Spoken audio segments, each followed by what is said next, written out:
Hey honey, can you make me a sandwich, please? I'm just kidding. Some coffee will do, though. Say, what are you doing in my house? Well, I am you from the future. Me from the future? Do I get a flying car? No. Huh. Well, what are you doing in my house anyways? See that wife of yours? I bet you wouldn't have guessed that eventually she will join the military. Women in the military.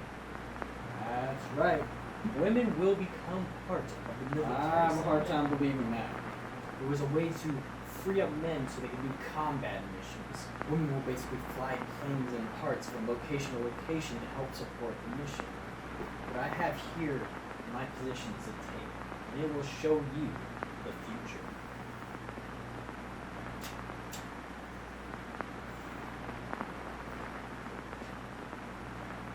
Guess I'll give it a go.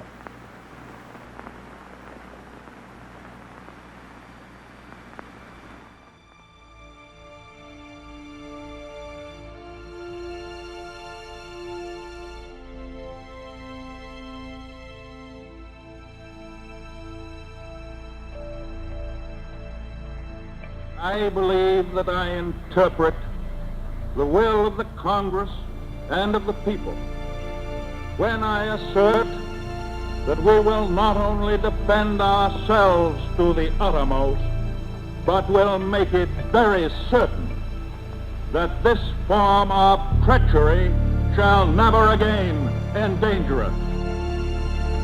Yesterday, December 7th, 1941, a date which will live in infamy. What is she? She's a WAF. What's a WAF? They're girl ferry pilots. They call them the Women's Auxiliary Ferrying Squadron. Why, sure. It's a little improvement we made while you were overseas. But the question is, how would they act in an emergency as a group? We have no way of knowing that. But I can vouch for that, Colonel Brown.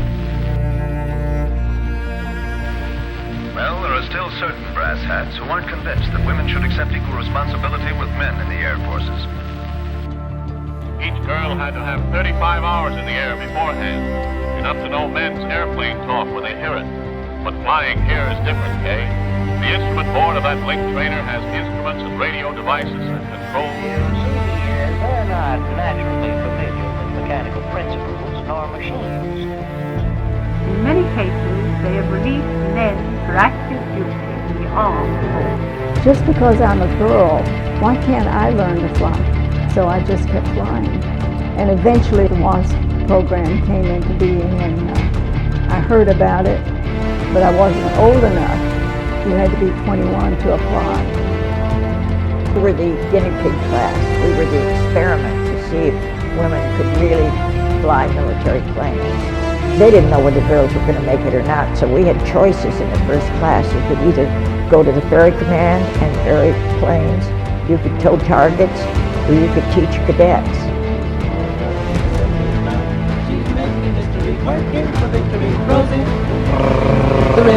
Before my class, everybody was a ferry pilot. And that picture right there went around the world to show the men, and the women were flying airplanes.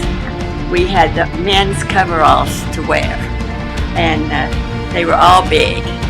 I knew how terrible it was that they needed pilots so badly. They were so badly outnumbered, Guadalcanal, and everybody's getting killed. We learned the Morse code. We took engines apart and put them together again. We learned how to navigate. We learned every aspect of flying. All of the men on my base were wonderful. They were so happy that I was there doing a job that one of them might have been. Because my job was the same kind of job as being at the front.